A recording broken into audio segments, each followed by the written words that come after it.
It's go time.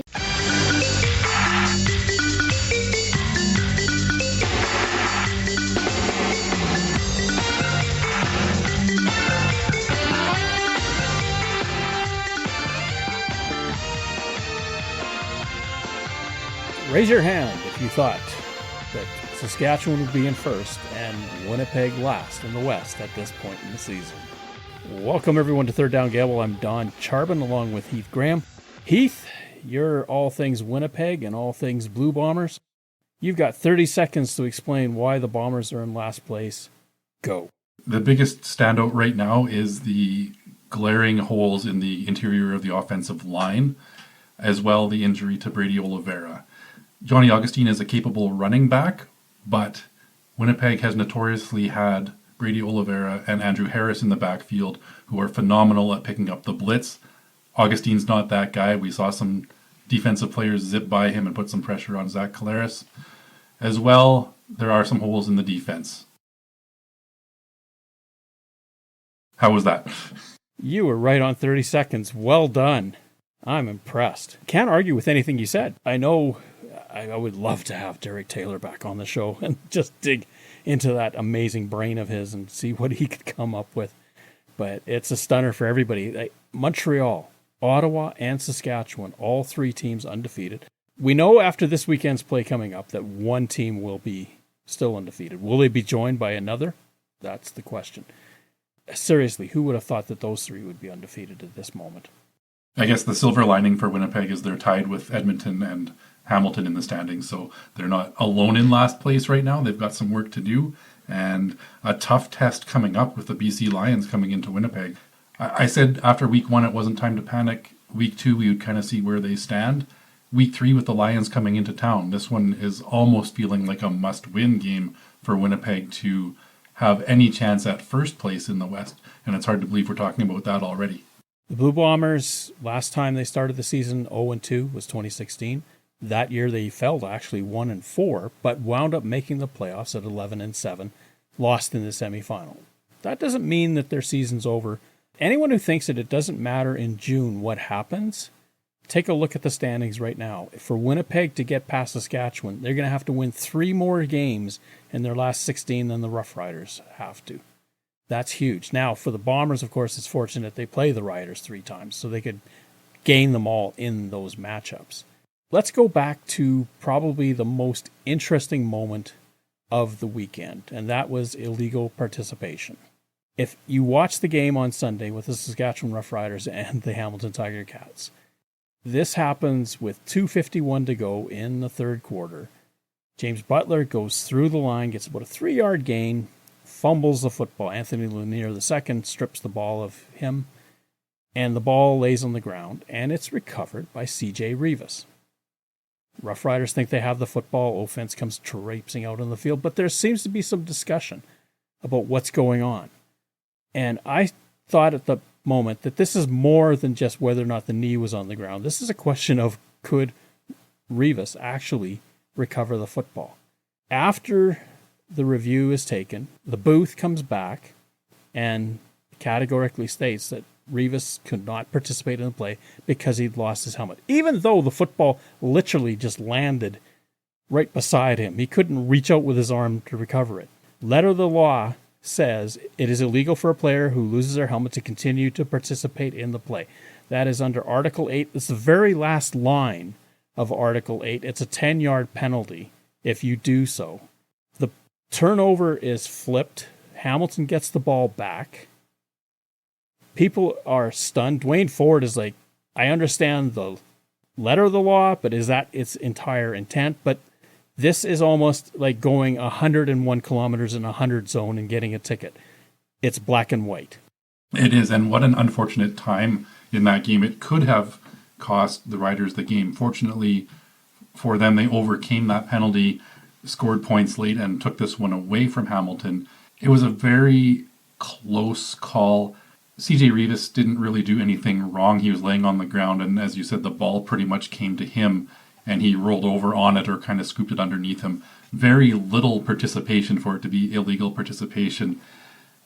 And what do you do when you're laying on the ground and the ball comes to you? Your instinct is to go for it. Had he not taken the opportunity to recover that ball, Butler likely recovers it.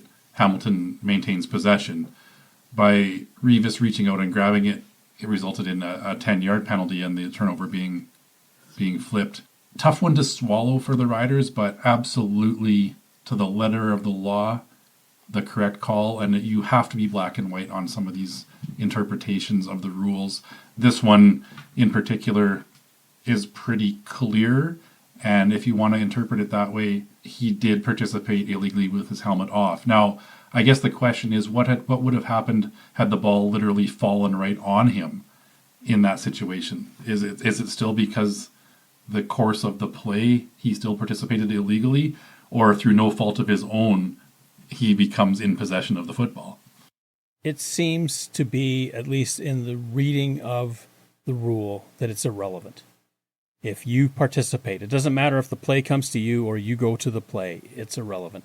I can understand why there's a zero tolerance on this, because what they don't want is a player, say a running back, have their helmet knocked off and still try to churn up yards. The play has got to be whistled dead. It's got to stop right there, because the last thing you want is some guy taking a headshot without any protection.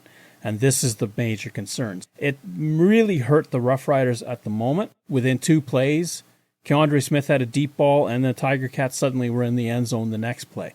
It could have flipped the entire game, but there's other elements to this game that we have to talk about. We shall when we get to that chance, because there's a receiver for Hamilton that right now is probably hanging his head over what happened at the beginning and the end of the game.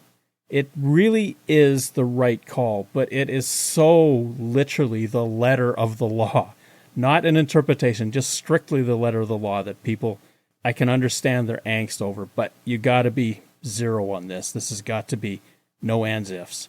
Corey Mace, if you don't know this, has a relationship with Bo Levi Mitchell. They were teammates, of course, in Calgary. And one of the things that he related is that he was the first ever player, Mace, to catch a touchdown pass from Bo Levi Mitchell. This is Bo's rookie year in 2012. He got in on short yardage at the time, as most rookie quarterbacks do. They made a fake, they threw the ball, and there's Mace in the end zone catching it for a touchdown. Now, Mace had to give up the football because that was Bo's first touchdown pass. Mace, that was his second touchdown as a player. They had the replay of the touchdown on the broadcast as well. Corey Mace, in his self-deprecating way, said that Bo Levi Mitchell saw who was there and made sure he got some air under the ball. He didn't throw a bullet towards Corey Mace. It was a great call on a short yardage play as well, to have a defensive lineman line up on offense as an eligible receiver. Snuck in and was really wide open. Nobody thought to go with him into the end zone. An easy touchdown, I guess as easy as it can be when you're throwing to a defensive lineman. The Hamilton Tiger Cats also had a reunion of the 1999 Grey Cup winning team for their home opener. 99, of course, the last time the Tiger Cats hoisted the Grey Cup. So it was great to see some of those players back in Hamilton and celebrating their big win. That Tiger Cat team of 1999, it was their second chance at the Cup. They had lost in 98 to the Calgary Stampeders. This was a chance to avenge. And one of the hallmarks of that team was their defense. Now, Ron Lancaster, who had led Edmonton to a Grey Cup, moved over to Hamilton when he felt the winds of change coming. And he got Danny McManus and Darren Flutie to come with. The offense that had been hurting for that team suddenly now was respectable. They were a dynamite team on defense, as I said. Joe Montford, who was just a monster on defense, anchored it, and all-star after all-star after all-star all over the place. They took out the Stampeders in Vancouver, 37-21. If you recall, Darren Flutie with a one-handed grab in the end zone highlighted that Hamilton victory. It is amazing to me that they haven't won since. They've been to the Cup a couple times, lost in 2013, lost in 2014. They've lost twice to Winnipeg in their run. It's just hard to imagine that when you watch that game and it ended, that it'd be at least 25 years before the Tiger Cats would win again.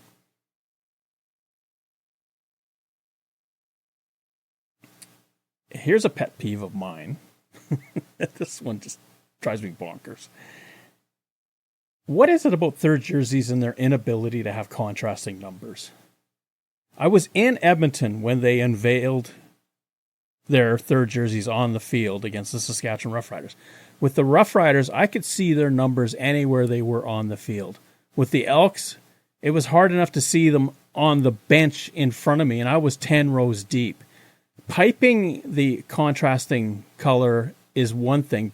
I can't imagine it's any benefit for play-by-play, for officiating, for the stats department. It's just, come on, people. I know the Riders are going to do the same thing. They got a different shade green on their alternate uniform that they're going to be wearing in a month's time. Seriously? What are you so afraid of? I'm with you on that one, and it makes the job that much harder for officials, for media calling the game, for spectators watching the game. These new jerseys that they've unveiled this year for these three teams, they look really cool. I like the look of them from the marketing standpoint and the ability to sell more jerseys to the fans. Great.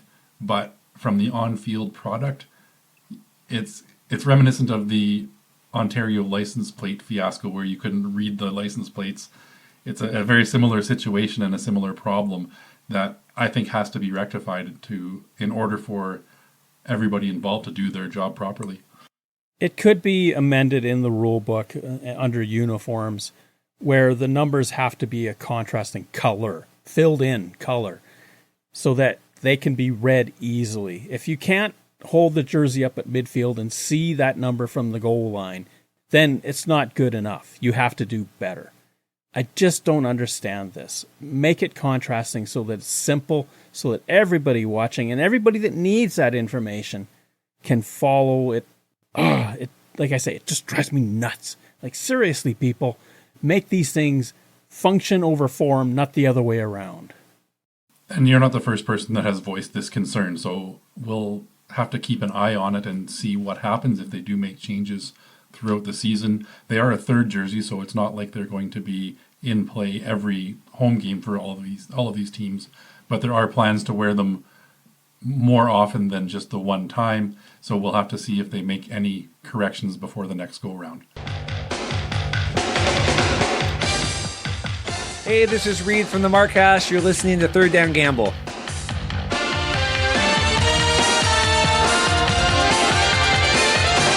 Let's review. Winnipeg goes to Ottawa on opening night of week 2, Thursday night. Whether you consider it storm-aided or not, the Ottawa Redblacks win their home opener over the Blue Bombers 23-19. I don't think I've ever seen Mike O'Shea so upset as to when the Bombers were told that this game was going to be halted. A tough situation. You can understand it from Coach O'Shea's perspective. 2 minutes, 7 seconds left. You're down and needing to score to win this game. And it's called, at the same time, visible lightning is pretty much a no-go. We talked about an illegal participation penalty being black and white. Lightning in the vicinity is black and white as well. You need to call that game for player safety, for official safety, for fan safety, everyone involved. It was a lengthy delay. To Winnipeg's credit, when they got back on the field, they got into the red zone inside the 10-yard line. They were a first and goal with the game on the line. They got back into it despite the delay. So whether O'Shea is mad or not about the weather interruption, the fact of the matter is the game was right there for the Bombers. They failed to take it. They were there almost immediately, it seemed like. Great play in the defensive secondary stymied them. Quarterback sack to finish the job for Ottawa. The Redblacks, who many had thought really were going to be up against it against the Blue Bombers, acquitted themselves quite well. They didn't overwhelm the Blue Bombers, but they did enough to win the football game. I agree 100%. I think it's a way to maybe deflect from the performance of the team a little bit, and maybe an 0-2 team needs that right now. They can sit there and feel that they're the victim a little bit in this situation. You have to hand it to the Redblacks. Drew Brown getting his first start for Ottawa against his old team did quite well, moved the ball. He did get sacked a couple of times for some losses, but all in all, a great performance for Drew Brown and a very promising offense for the Red Blacks. Ottawa had 129 yards of rushing offense to Winnipeg's 42. Reichwell Armstead had 95 himself. He was a real nice surprise.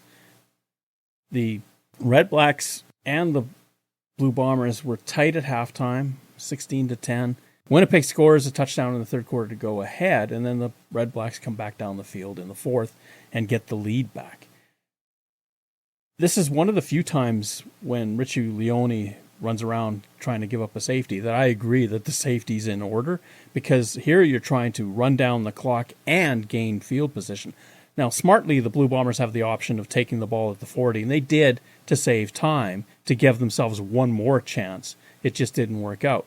Ottawa now, as an undefeated, will go into Montreal this week. That's going to be great. It will be, and you mentioned the rushing yards of Raquel Armstead. Ottawa was a team without a feature running back. Given that Ottawa lost Devontae Williams in preseason, it was a question mark as to who was going to carry the ball. In this situation, they've got a receiver lining up, and he did quite well, 16 carries for 95 yards. So it'll be fun to watch what Ottawa does running the ball this season. It could be a bit of a committee. Braylon Addison had a couple of carries as well. So something to keep an eye on moving forward. One thing I want to note here as well, given Sergio Castillo's comments about the chipped ball in game one, both he and Lewis Ward were perfect on their field goal attempts and converts this week. So whatever it was, whether it was mental or an actual difference in the ball, Castillo seems to be back on track, and that's great to see. Friday night, the Alouettes are in Edmonton to take on the Elks. Walter Fletcher scores a long touchdown catching the ball, another one rushing the ball at the end of the game, and the Alouettes claw their way to a 23-20 win over the home side. Edmonton now on a 6-game losing streak if you go back to 2023. Here we are with Edmonton and losing streaks yet again. They were competitive in both of their losses so far this season and just kind of let things get away. Montreal continues on the right direction. They're a team that doesn't seem to make a lot of mistakes. They're not flashy on offense necessarily, but they do enough, and the performance they're getting from Cody Fajardo is a smart quarterback, maybe not necessarily the most dangerous quarterback, but they're doing enough to win these games. Montreal found a way to make things happen when they needed to throughout that football game. Every time it seemed like Edmonton was going to challenge them, the Alouettes had some answer for it. One of the question marks for the Elks is, once again, Eugene Lewis. 5 catches, 8 targeted for 54 yards, but he has really struggled in his time in Edmonton to find the groove and find the end zone. Curly Gittens Jr. appears to have been a great pickup for them in the offseason. I know it was a bit of a controversial trade sending a defensive lineman to Toronto, but the return they've got from Gittens so far this season has been very positive. Gittens with 7 catches for 93 yards had a great night. The Canadians are doing it for the Elks. What is wrong with Eugene Lewis? Likely chemistry with McLeod Bethel Thompson, because they haven't been teammates until now. I wonder if a guy like that begins to second guess the choice, because he had such a great career going in Montreal. A huge crowd in British Columbia on Saturday as the BC Lions host the Calgary Stampeders. BC starts slow, maybe a little bit of anxiety in front of over 53,000 at BC Place, but they get their stride underneath them and win the game 26-17. In a game that I give the Stampeders a lot of credit. They took the lead early, they hung in, but they seemed to get caught out in the fourth quarter with the pressure coming from the BC defensive line. They did. Once again, Jake Mayer over 300 yards passing, 339 to be exact. So he has been performing well so far this season. They need to figure out a way to finish these games a little bit. The story about Jake Maier and his health last year was very fascinating too, that he found out that he was gluten intolerant and that his health was suffering as a result of it without being aware. Now that he's got his diet corrected, he's lost a few pounds and he seems to have more energy. He does. It's great to have the medical staff and the ability to diagnose these sorts of things in this day and age, and certainly player nutrition is a big part of their ability to perform. So, as I said, over these first 2 games, Jake Maier has performed very well, and we'll see him continue to develop. This was a big question mark for me this year, was what kind of performance were they going to get from Jake Maier, and if he performed like he did last year, they were a 6-12 team, and I didn't see things going much better. He's off to a better start. They're not necessarily seeing it in the standings yet with taking the loss in this one, but a positive start to the season for Jake Maier. Vernon Adams, 17 for 29, 2 touchdowns as well, so a decent game from Vernon Adams Jr. All in all, it was a very strong BC Lions team that kind of continued to push throughout and pulled away at the end when they needed to. When we talked to Derek Taylor on this show, I kind of felt and I kind of sensed that you agreed that the whole BC experiment this year was going to be on how much health that Vernon Adams Jr. enjoyed. Now, after the first game in Toronto, he sacked 6 times, but moreover, getting hit hard. He got hit really hard in this game by James Vaughters, but still got a touchdown pass away. You can't have your star quarterback taking those kind of shots, especially Vernon Adams Jr., who everyone knows is not a huge individual. So you got to be careful with him. You do. He was not sacked in this game, but he did take a couple of hard shots, as you mentioned. The offensive line needs to be better in pass protection. Vernon Adams is a dangerous quarterback when he has the time to create and do what he does best. And right now, that offensive line is letting him down a little bit. Calgary's starting to look like they're going to be competitive, which is something that I wouldn't have given them credit for prior to the season.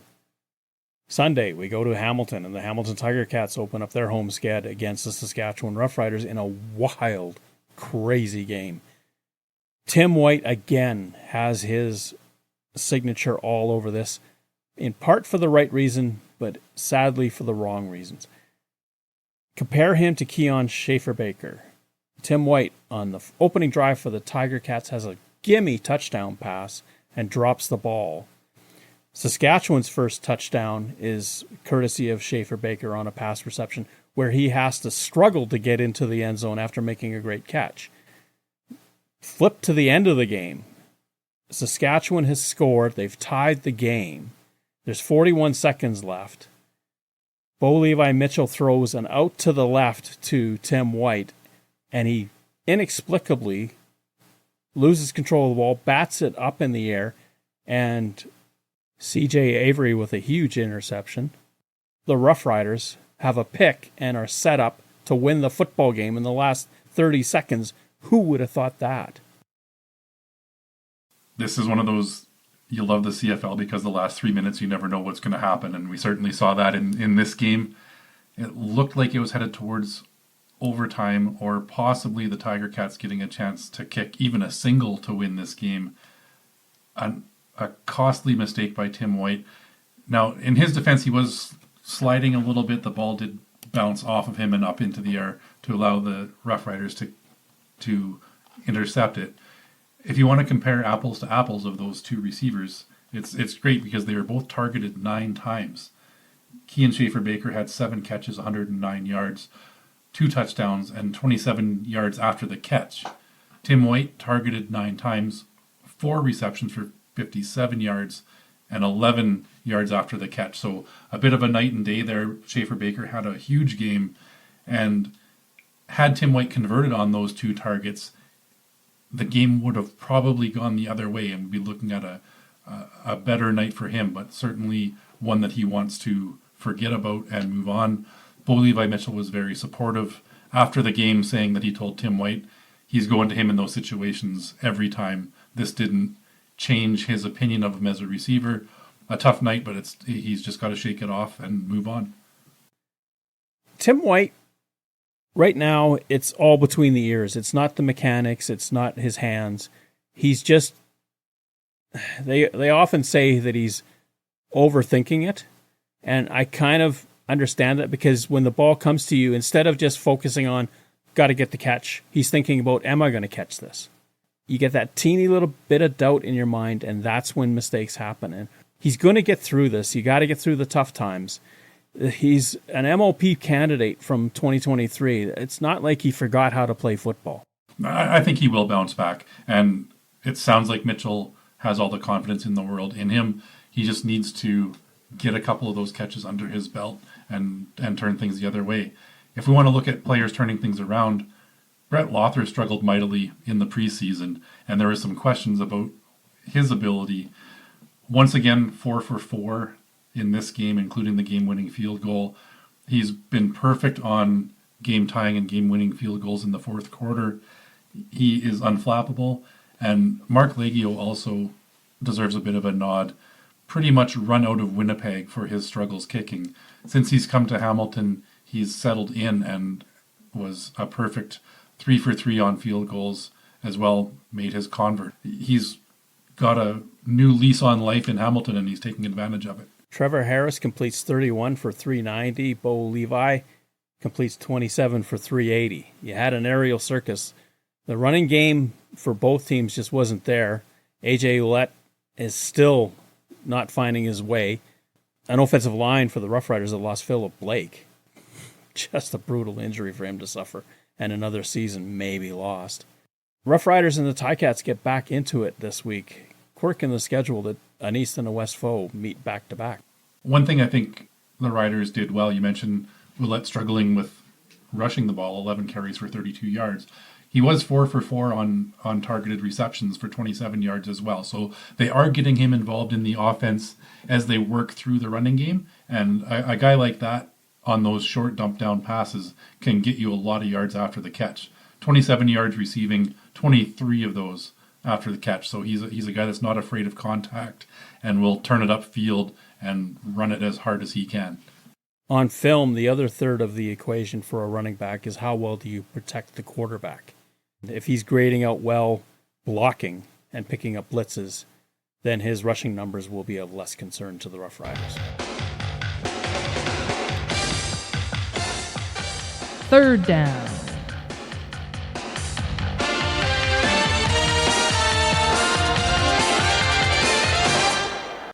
Four games on tap this week in week 3 of the Canadian Football League. Hard to believe that we're already 3 weeks in. Eek. All right, it's pick'em time. Boy, did kickers kill me last week. BC wins by 9. The spread we had was 9.5. Montreal wins by 4. Cote misses a field goal and a convert. There's points left off, and this is what makes pick'em or point spread betting so much more fun. It's one thing just to straight up pick the winner. Okay, fine. But when you do it this way, now you have to really hope that that spread is made. The Alouettes came that much short, and the Lions were even that much closer. So I got crushed as a result. We start in Montreal with the Alouettes. 7.5-point favorites at home over the Red Blacks. Not unexpected. However, I'll give you this. In the last 6 meetings between the Alouettes and the Red Blacks in Montreal, they've split them 3-3. I think 7.5 is a pretty big spread for the Owls. I do like them to win this game, but I do think the Red Blacks keep it closer than that. The Red Blacks, we've seen they can be competitive in games, and this is another one I think they're going to be closer. So I'm going to take the Owls to win outright, but Ottawa does beat that 7.5-point spread. Montreal gets their rings as it's their first game at home after winning the Grey Cup last fall. Will that be a good thing? Get them emotionally charged? The Red Blacks have to stand through it. Will that take some of their energy away? Or is it just the opposite? The Alouettes spend too much energy in pregame, don't have it for the game, and Ottawa, who has nothing to do with it, is ready to go. I'm liking Ottawa to beat the spread, not win the game, just beat the spread. The Red Blacks, as I said, 3-3 since the pandemic that closed the CFL in 2020. That tells me that they know how to play in Montreal, and they've got a running game. They proved that against Winnipeg. That will apologize for a lot of sins if your passing game isn't working. We go to the Friday game in Winnipeg at Princess Auto Stadium. The Blue Bombers hosting the BC Lions. The Lions coming into the game 1-1. The Blue Bombers uncharacteristically 0-2, and yet the Bombers are 1.5-point favorites in this football game. Home field advantage? I think it is, and you look at, I believe the Bombers are now 31-4 at home since 2019. So you take that into consideration, it gives them that little bit of a bump. I'm a bit surprised to see them as the favorite, given what we've seen on the field so far. This is a very important game for both of these teams this early in the season. Should Winnipeg win this one, they will have an identical record with the BC Lions and own a win against them. If BC wins this one, that pushes the Bombers to 0-3 and 2 wins behind the Lions. As we already talked about, there are 2 wins behind the Rough Riders right now as well, so a lot of ground to make up should the Bombers not pull this one off. Bombers have struggled on offense so far this season. As I mentioned earlier, the offensive line, especially the interior of the offensive line, is a weak point for them right now. I believe the home field advantage is going to give them a little bit of a bump. I'm a Bomber believer. They come out and they do win this one at home. 1.5 spread is not much, so I'm going to take them to cover as well. No Brady Oliveira. Probably no Dedrick Nichols as well for the Winnipeg Blue Bombers. That's one either side of the ball that they need to be on the field. We know Kenny Lawler's gone for a while. Adam Bighill stepped onto the field in Ottawa and was an immediate presence. You knew he was out there, and he was impactful. In a pregame interview just prior to the Ottawa game, Claire Hanna asked Adam Bighill, "It's hard to believe that you've been here for 12 years." And Bighill responded, "I'm not counting the years, I'm making the years count." The Lions don't have Matthew Betts to wreak havoc like he did last June 22nd when the Lions came in and beat the Bombers 30-6 the first time they met in Winnipeg in 2023. At 1.5, again, it's a pick'em. It's who do you think's going to win this game? I'm leaning more towards the BC Lions to win this football game. I think there's more problems for Winnipeg than meets the eye. It's not their defense, although their defense and their secondary is young. They are improving quickly between Bonds and Ford. The problem for me with Winnipeg is that defensive line isn't as strong as what it was, and offensively, they just don't scare you going deep. BC has a great secondary, has a great defensive line. That's going to be the tipping point for me. Toronto gets back onto the field Saturday night, and they take on the Edmonton Elks. Elks, as we mentioned, on a 6-game losing skid. It's hard to believe that Chris Jones has only won twice as head coach at home in this iteration, being coach in Edmonton. Just makes me wonder, is he the first one that's really on the firing line in terms of coaches? Because, my goodness. You have to think he will be on the hot seat soon. They do have a bye coming up, I believe, in week 4 or week 5. If they fail to win prior to that, do the Elks go into that bye week looking to make a change? This is a tall test for the Elks as well, going into Toronto. We know the Argos were 16-2 last year. Not quite the same lineup this year. Cameron Dukes looked very comfortable as their starting quarterback in week 1.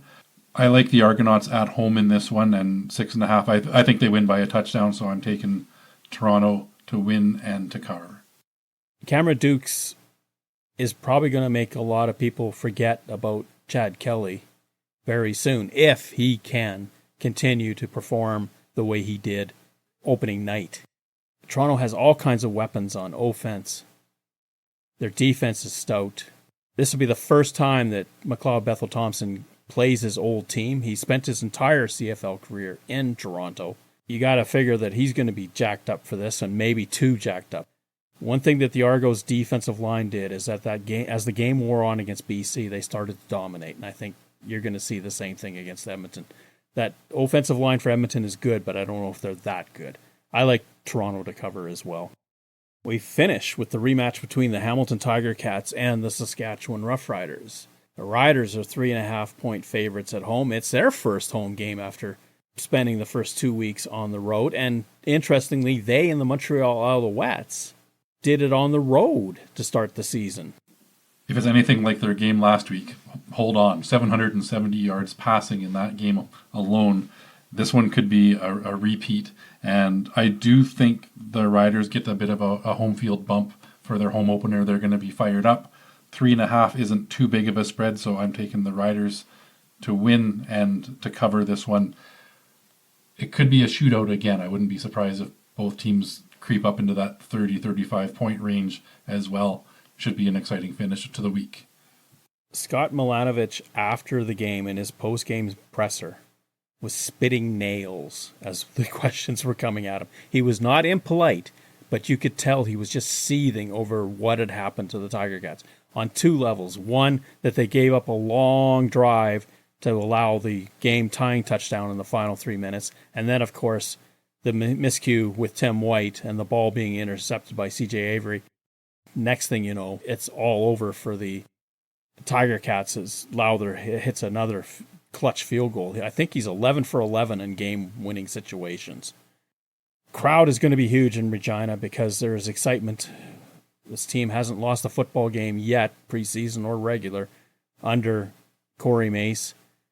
Biggest problem that the Rough Riders have, their offensive line, Philip Blake is out.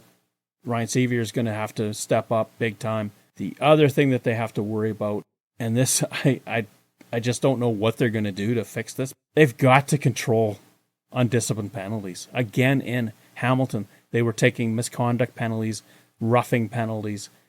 It was something that we expected to be better under Corey Mace. We haven't really seen it come to fruition yet. It'll be interesting to see how quickly he can get this team to take accountability and to control some of those outbursts that cause these 15-yard penalties. I'm wondering if Jaden Dalkey was actually benched because Nelson Lacombo was the one starting at safety. Now, I know they had to do some juggling because Marcus Sales was now going to be on field side corner. And Sales had a rough night, giving up 2 long touchdowns against Hamilton. Was that miscommunication or was that him not understanding the system? If Saskatchewan is going to win this game, you got to believe that Hamilton is going to be stoked to undo what happened last week. And if Saskatchewan takes undisciplined penalties again, Hamilton wins this football game because they're not going to make the same mistake twice. The Rough Riders have to be at their best. I will trust that the Rough Riders will cover on this one, but yeesh. It's going to be hot too in Regina. It's going to be 29. That's going to be worse on the Rough Riders than it is on the Tiger Cats because they're going through a heat wave right now. And where we are, it's about plus 10.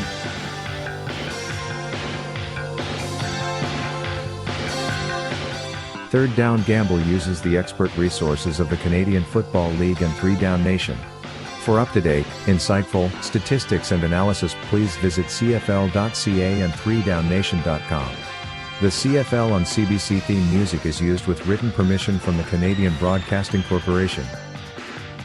Thank you for listening to our show. Third Down Gamble is hosted on Podbean. Follow us on Twitter where our handle is @ThirdDownGamble. Join us again next time. The Third Down Gamble podcast. Audio worth watching.